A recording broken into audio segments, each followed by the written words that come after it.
হরিনাম শুনলে উপকার হয়, একদম বাস্তব কথা। চৈতন্য ভাগবত, চৈতন্য চরিতামৃত, চৈতন্য মঙ্গল, গৌর সন্দর্ভ প্রত্যেকটা গ্রন্থে বলা আছে আস্তে। কিন্তু সে তো ডক্টর বিধানচন্দ্র রায়ও বলতেন দুধ খেলে শরীরের 32 রকম ভিটামিন জন্মায়। কিন্তু যদি দুধটা বিড়ালের মুখ দেওয়া হয় সালা ভিটামিন হবে কি গো? ও তো দীপথরিয়া হয়ে মরে যাবে, তাই না? তাহলে হরিনাম শুনলে জীবের কল্যাণ হয়। যদি আচারী ভক্ত বৈষ্ণবের মুখের হরি কথা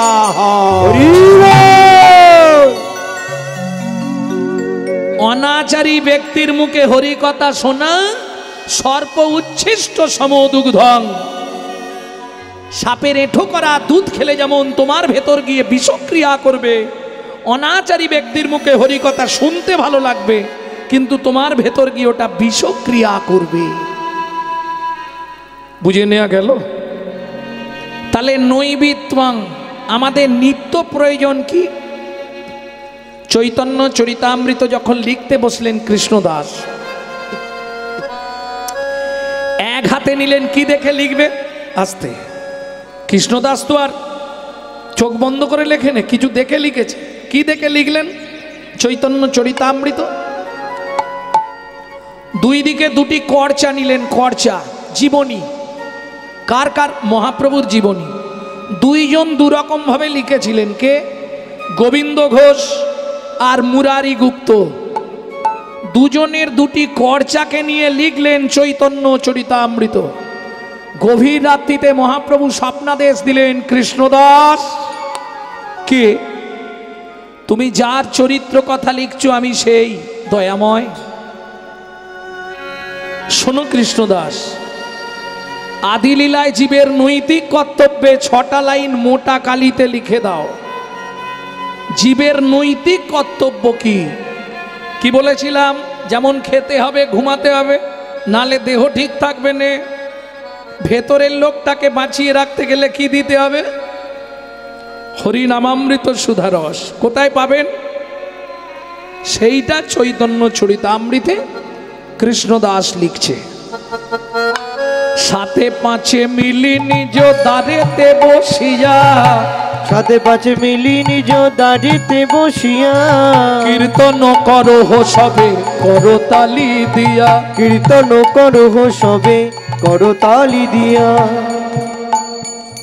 কীর্তন করো সবে করতালি দিয়া। ও প্রভু, আমরা কি গাইব? 16 নাম 32 অক্ষর হয় মহামন্ত্র, 16 নাম 32 অক্ষর হয় মহামন্ত্র। যাইয়া গৃহেতে জপ হইয়া স্বতন্ত্র, যাইয়া গৃহেতে জপ হইয়া স্বতন্ত্র। সময় পেলেই গাইবে। আস্তে। আপনি পূজা পার্বণ তপস্যা ধ্যান ব্রত যা করবেন তার একটা নিয়ম আছে। নিয়ম আছে না বাবু? যদি আপনি কোনো দেবতার ব্রত করেন, সকাল থেকে কিছু খাওয়া চলবে না, বলে না? দেখি তো, আজ উপবাস, সেই কখন অঞ্জলি দেয়া হবে তবে। যদি ধ্যান করবেন তো ধ্যানে বসে গেলে তো খাওয়াই যাবেন। তপস্যা করবেন তাই, পূজা পার্বণ করবেন একই নিয়ম।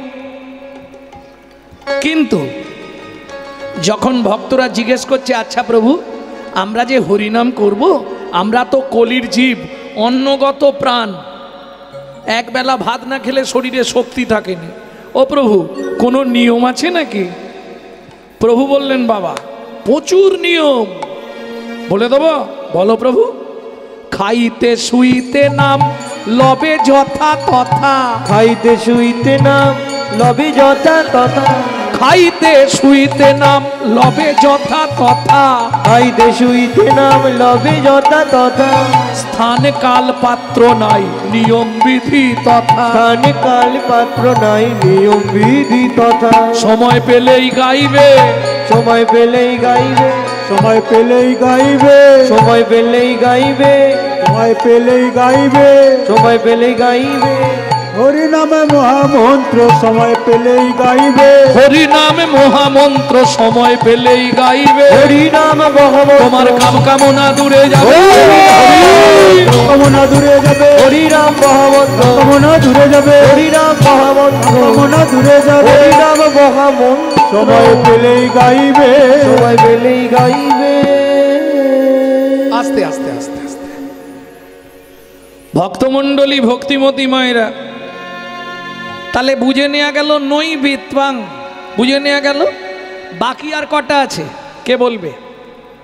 হ্যাঁ, একটা বিত্বাং। বৃত্তি মানে কর্ম বা কর্তব্য। আস্তে, এটাও তো ক্যানিং মধ্যেই পড়ছে নাকি? যাই হোক বাবা, ভক্তমণ্ডলী ভক্তিমতী মায়ের, আমি ক্যানিংয়ে এসে আপনাদের বলবো না আপনি মালা তিলক করে রাস্তায় রাস্তায় ঘুরুন, তাহলে আমার গাড়ি আর ছাড়তে দেবে না, ও মারবে, তাই না? কি সেই নিত্যানন্দ প্রভুর মতো হবে? তৈলমত সোনারি তিন ত্যাগ করি বদনে বলো হরি হরি, নিতাই বলেছিল না? বলে সালে এমন মারবো মাথা পাতা ভেঙে দেবো নি। তেল মাছ আর মেয়ে ছেলে তিনটে ত্যাগ করে হরিনাম, মাছ দেখেছো তুমি? ফিরে গেলেন নিত্যানন্দ প্রভু, গৌরের কাছে বললেন, দাদা ভাই আমি আর হরিনাম দিতে যাব না, কলির জীব কেউ নিচ্ছে না। বলে দাদা তুমি ভুল করেছো, ওটা পাল্টে দাও। মাগুর মাছের ঝোল, ভোর যুবতীর কোল, প্রেমানন্দে সবাই বলো নিতাই গৌর হরি বল। এরা কি বুঝলো জানেন? কলির জীব তো আবার তীর না কালো অবধ, অবধ অবধ ও তীর না কালো, অবধ কলির জীব। অবধ মানে বোধ বুদ্ধি নাই। এরা কি বুঝলো জানেন? জ্যান্ত মাগুর মাছের ঝোল খাবো আর যুবতী নারীর কোলে বসে বসে হরিনাম করব। মাগুর মাছের ঝোল, ভোর যুবতীর কোল, প্রেমানন্দে সবাই বলো নিতাই গৌর। আগের বারটা কেউ বললো নি, এবারে সবাই বলবার জন্য ব্যস্ত, আগে থেকে হাত তুলে দিচ্ছে। ব্যাপারটা কি এরা বুঝলো নি? যখন নিত্যানন্দ প্রভু, আসতে ছোট করো, একান্তে আড়ালে নিয়ে গিয়ে জিজ্ঞেস করছে, দাদা তুমি বুঝতে পেরেছো? বলে না ভাই, তুই বলতে বলেছিস আমি বলে দিয়েছি। বলে তুমি নিজেই বোঝনি? তুমি মাস্টার হয়েছো, উত্তর জানোনি, ছাত্রকে প্রশ্ন করতে গেছো। দাদা ভালো করে জেনে নাও, মা গুরু মা গুরু, মা গুরু মা গুরু, মা গুরু মা গুরু, মা গুরু মা গুরু, ওরে মায়ের মতো গুরু নাই রে, মা গুরু মা গুরু, মায়ের মতো গুরু নাই রে, মা গুরু মা গুরু। প্রতিদিন প্রাতঃকালে মায়ের চরণ ধৌত করে কলির জীব প্রত্যেক দিন জল খাবে, মাগুর মাছের ঝোল। ভোর যুবতীর কোল, যার যৌবন কোনোদিন টলে না, সে কে? বসুন্ধরা। প্রেমানন্দে সবাই বলবে নিতাই গৌর হরি বল। তাই না? ভক্তমণ্ডলী ভক্তিমতী মায়েরা, তাহলে বুঝে নেওয়া গেল নই বিত্তং। বিত্তংটা বলবো কর্ম বা কর্তব্য। আমাদের কিং কর্তব্য বিমূঢ়। আমি কোন কর্তব্য করলে পরের জন্মে একজন বড়লোক বাড়ির বউ হতে পারবো? কি চাপার মা হাসি দেখো না, বাবরি। আরে এটাই চাইবো নি, এটাই চাইবো তো না? এটা চাইবো নি, এটা চাইবো নি, তাহলে কি চাইবো? কি চাইবো বলুন? আবার যদি আসি দয়া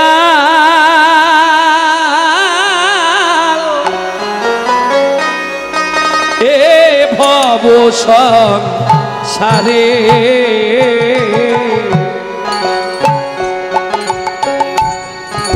আবার যদি আসি দয়া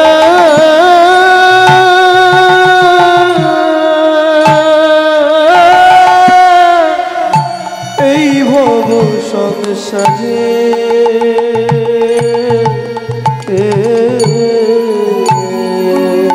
আস্তে আস্তে আস্তে আস্তে কি চাইবো? বড়লোক বাড়ির বউ করে দিও নাকি? তাহলে একজন কৃষ্ণ ভক্ত মায়ের গর্ভে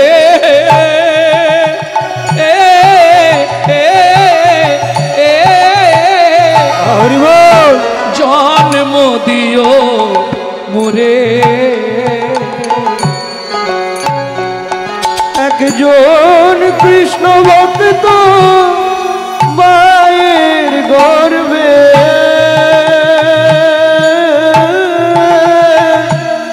জন্ম দিও রে।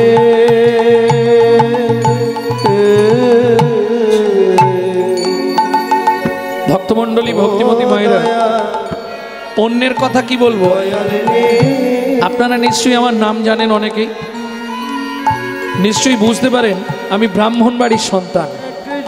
কিন্তু বিশ্বাস করুন, বাড়িতে আমার রাধা গোবিন্দ মন্দির আছে, তো মন্দিরে গেলেই ভগবানকে বলি, ভগবান তোমার কাছে একটা নিবেদন, এই উঁচু কুলে আর কোনোদিন জন্ম দিও না। বিশ্বাস করুন, উঁচু কুলে আমাকে জন্ম দিও না। উঁচু কুলে জন্ম হলে অহংকার জন্মায়।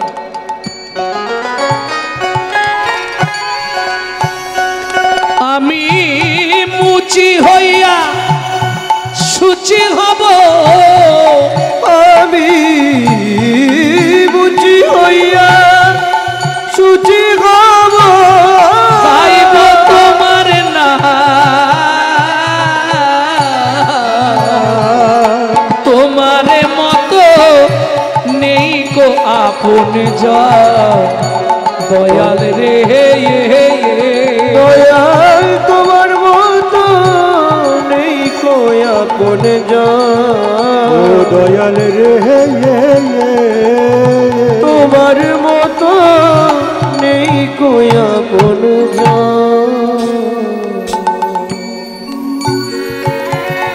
কি মায়েরা, এটাই চাইবো তো?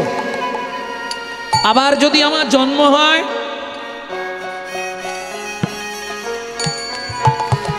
তাহলে একজন কৃষ্ণ ভক্ত মায়ের গর্ভে জন্ম দিও। তাতে আস্তে ছোট করো, তাতে যদি আমি বোবা হই ক্ষতি নেই, অন্ধ হই ক্ষতি নেই, চলতে না পারি তাতেও ক্ষতি নেই। কেন? আমি জানি বোবা মুখের ভাষা তুমি,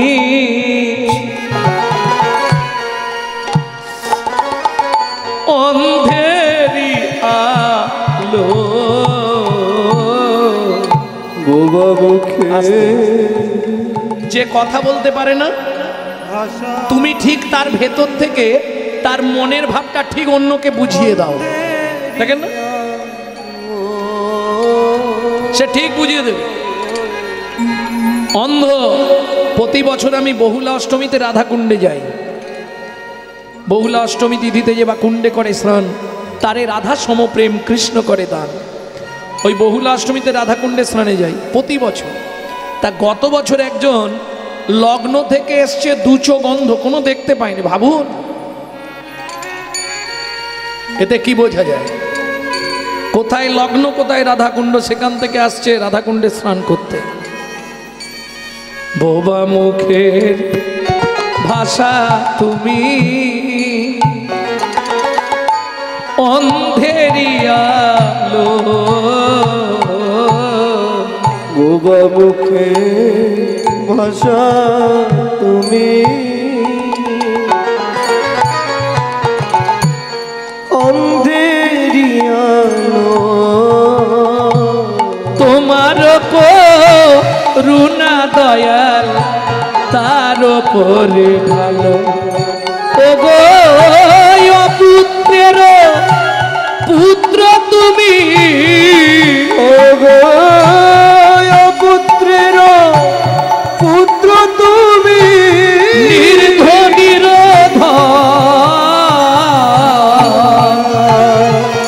তোমার মতো নেই কই আপন যা, দয়াল রে তোমার মতো নেই কই আপন যা, দয়াল রে তোমার মতো নিতাই গৌর হরি হরি হরি।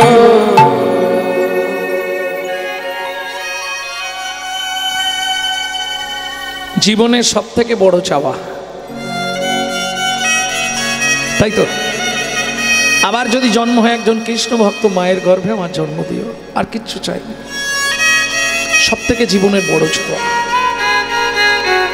ভক্তমণ্ডলী, ভক্তিমতী মায়েরা, তাহলে কিং কর্তব্য বিমূঢ়, আমি যে মানুষ হয়ে জন্মালাম, আমার কর্তব্যটা কি হবে? আমি বলছি না যে আপনি মালা তিলক করে রাস্তায় রাস্তায় ঘুরুন, পারবেন না। কেন? এটা কলিকাল। আপনি যদি হঠাৎ করে তুলসীর মালা পরেন, কপালে তিলক করেন, গোটা পাড়ায় সমালোচনার আসর বসে যাবে। দেখেছিস হারানের বউ আবার ভক্ত সেজেছে রে। ও আর বলো না গো। নিজে করব না, কিন্তু কেউ করলে তার সমালোচনা করতে ছাড়বো না, তার পিছনে খাঁচি দিতে ছাড়বো না। এটা শুধু হিন্দু ধর্মে আছে, অন্য কোনো ধর্মে আপনি পাবেন না। দেখবেন অন্য কোনো ধর্মে সমালোচক পাবেন না। আমরা হিন্দুরা নিজেদের ধর্মকে নিয়ে নিজেরাই সমালোচনা করি এবং বাজে কুমন্তব্য করি, অন্য ধর্মে পাবেন না। যার জন্যে অন্যান্য ধর্মগুলো ওপর দিকে উঠছে, আর আমাদের হিন্দু ধর্ম যত দিন যাচ্ছে নিচের দিকে নামছে। কি হ্যাঁ কি না? আপনাকে যদি রাস্তায় ফেলে মারে, আপনার পাশের বাড়ির ভাই পাশ দিয়ে অন্য রাস্তা দিয়ে চলে যাবে, দাঁড়াবে না। উৎসবে ব্যসনং চৈব দুর্ভিক্ষং রাষ্ট্র বিপ্লবে রাজোদ্ধারে শ্মশানে চ যতিষ্ঠতি সবান্ধব পরক্সকে কার্যহন্তরং পদ্যক্ষে প্রিয়বাদিনম যদ্নতো বজেদ বন্ধু বিশুকুম্ভম পয়মুখম स्वैले स्वैले न मानिकं मुक्तिकं न गजे गजे साधोबो न हि सर्वत्वं चंदनं न बने बने मनस्वा चिंतितो कर्मं वचसा न प्रकाशयेत् अन्य लोभित कार्यस्य यत सिद्धि न जायते कदाकस्य भवेत् बंधु सर्वस्वार्थ समहित निरुपाधि सुहृद नित्वं हरेर नामैव केवलम्। এটাই গৌর করিব। শ্লোকটা বোঝা গেল? বুঝতে পারেননি? আপনজন কে আছে আপনার? আপনার স্ত্রী সব থেকে আপন বেশি? সব থেকে আপন নয়? না বলছো? বিয়ে করে বউ এনেছো, তাকে না বলে দিচ্ছ? সব থেকে আপনজন আমার বউ, তাই তো? কতক্ষণ থাকবে? দরজার ধার পর্যন্ত। তারপরে চারজন পাড়ার লোক আমার সঙ্গ দেবে, বলো হরি হরি বল। কতক্ষণ থাকবে? শ্মশান, শেষ ঠিকানা ওঠে। তারপরে ছেলে চিতায় চাপিয়ে আগুনটা দেবে, তার সঙ্গে শেষ।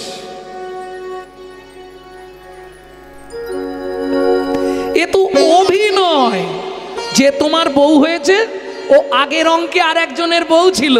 যে তোমার স্বামী হয়েছে, ও আগের লীলায় আর একজনের স্বামী ছিল। এ তো শুধু অভিনয়, অভিনয়। বলতে থাকো, মানে নিজেই বের করবে, নিজেই মানে বের করে ফেলবে, কথার মধ্যেই মানে লুকিয়ে আছে। অভিনয়, অভিনয়, অভিনয়।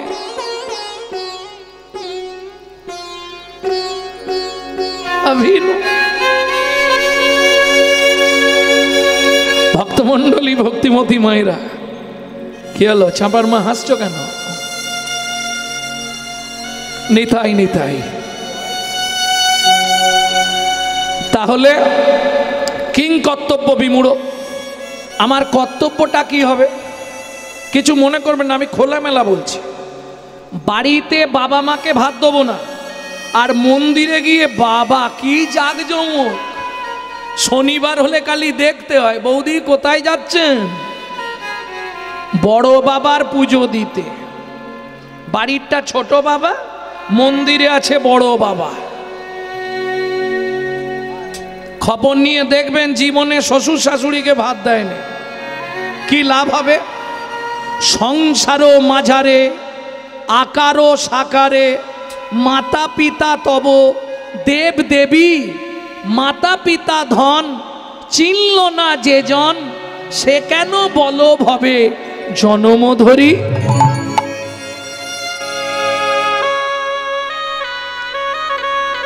বুঝে নেওয়া গেল? মানুষের নৈতিক চরিত্র জ্ঞান নাই গো। তুমি নিমন্ত্রণ করে বাড়িতে ডেকে পেট ভরিয়ে খাবে এই পর্যন্ত। আহ, দারুণ রান্না হয়েছে বুঝলে যদুদা, সত্যি যে রেঁধেছে খুব সুন্দর। শালা 2 ঘন্টা পর থেকে হেবলো চায়ের দোকানে বসে সমালোচনা করবে। সবই ঠিক করেছিল জানিস, চাটনিতে এত 5 ফোড়ন। ও কি হলো কি? আরে দাঁতে শালা এমন ঢুকেছে। যন্ত্রণা হচ্ছে নিশ্চয়ই। মানুষের নৈতিক চরিত্র মনে করুন, একটা কুকুরকে আপনি প্রত্যেক দিন এতটুকু করে এঁটো ভাত দেবেন, ও রাত্রি 12টা বেজে গেলেও আপনার বাড়িটা পাহারা দিয়ে আপনার ঋণটা শোধ করবে। কেন? ও জানে পূর্বের ঋণের কারণে আমাকে কুকুর হতে হয়েছে। কোথা থেকে বলছি? মনুসংহিতা। যদি কোনো ব্যক্তি, খুব কান খুলে কথাটা শুনে নিন, যদি কোনো ব্যক্তির কাছে ঋণ করে মারা যায়, তাকে তার বাড়ির কুকুর হয়ে এই ঋণ পরিশোধ করতে হবে।